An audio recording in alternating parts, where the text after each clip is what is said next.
let's talk about a familiar problem, the brilliant strategy that gets presented once and then just disappears. Today, we are going to change that. We're going to talk about how to transform that static business map into a dynamic and, most importantly, a winnable campaign. You've seen this happen, right? I mean, we'd all been there.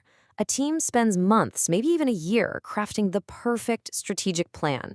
You've got the offsites, the fancy binders, these beautiful charts, and then 6 months down the line, absolutely nothing has changed. The plan was great, but it just never got off the ground. Why does this happen so often? Well, the answer really comes down to a fundamental mindset shift. See, a strategy document is so often treated like a map. It shows you the destination, right? That glorious mountain peak you're trying to reach. But here's the thing. A map doesn't tell you how to actually climb the mountain. For that, you need a campaign plan. You need to know the route, the timeline, the resources, and the specific actions you've got to take at every single stage of the journey. To really see just how high the stakes are when a strategy doesn't have a real plan behind it, let's look at a company that was pushed right to the absolute brink. Okay, this number right here, 140, for an insurance company, this was basically a death knell. In insurance, a combined ratio tells you how much you're spending for every dollar you bring in. Anything over 100 means you're losing money. So at 140, Cigna was literally hemorrhaging cash. They were staring at total failure.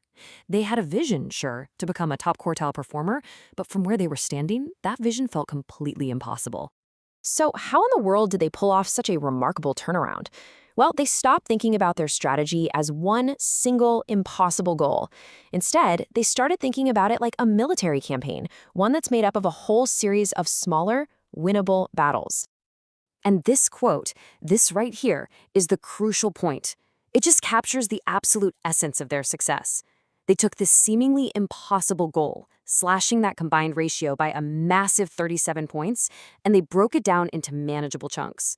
They gave their people a feasible path to victory. Now, this next slide shows the actual campaign plan Cigna used. And I know it looks a little complex, but the core idea is incredibly simple. Look, they didn't try to tackle that entire 37-point goal all at once. No way. Instead, they broke it down across 4 strategic themes and then phased it over 5 years. So in year 1, the goal wasn't this terrifying 37-point monster. It was a tough but achievable 11 points from one area, maybe 6 from another. See, by breaking the war into smaller, winnable battles, they created a clear path to victory.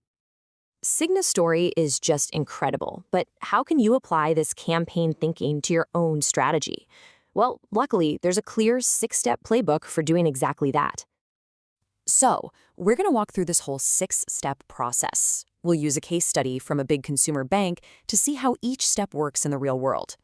Think of this as the blueprint for turning your map into an actual mission. All right, step 1, you've got to quantify the mountain you need to climb. The bank here defined its value gap. That's the difference between where they are and where they want to be. And their goal was a big one, increase net income by $100 million in 5 years. This clear, measurable number becomes the North Star for the entire campaign. So where's that $100 million gonna come from? Well, step 2 is all about defining the engine of your strategy. For the bank, it was this fundamental shift in how they serve their customers. Their plan was to move from treating 70% of their customers as simple one-off transaction accounts to building deep advisory-based relationships with 70% of them. That shift is what would ultimately drive their revenue growth. Step 3 is all about timing. A great campaign knows that not all value gets created at once. You got to plan your attack in waves. So the bank, they had a short wave, quick wins from improving operations. Then a mid wave, that came from building those customer relationships. And finally, the long wave. That was the big payoff from innovative new products. It's a coordinated attack on multiple fronts, all timed perfectly. Let's be real, you can't improve everything at once. So step 4 is about ruthless focus.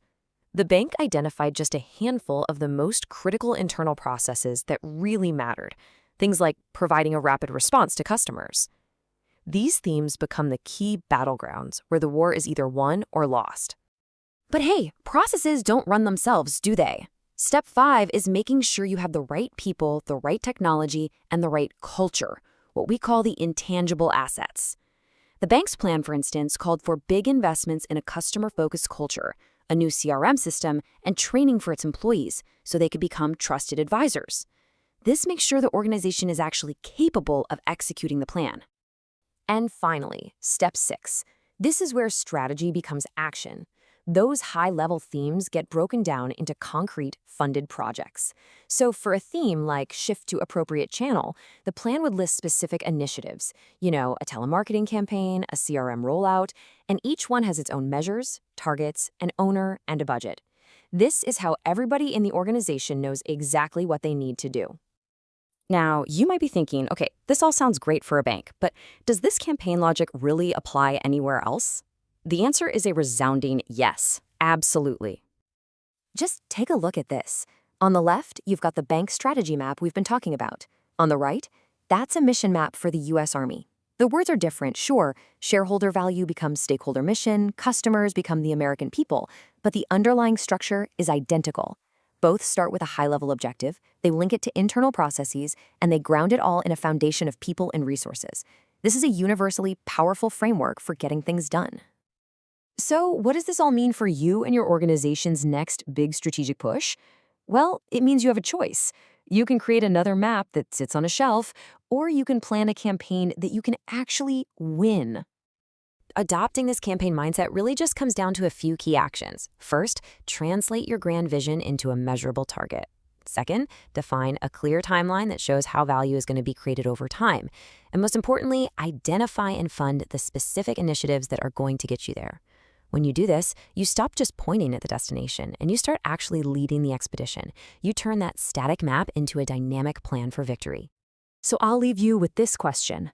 What's that big, audacious, seemingly impossible goal your team is facing right now? And how can you start today, right now, to break it down into a series of smaller battles and turn it into a truly winnable campaign?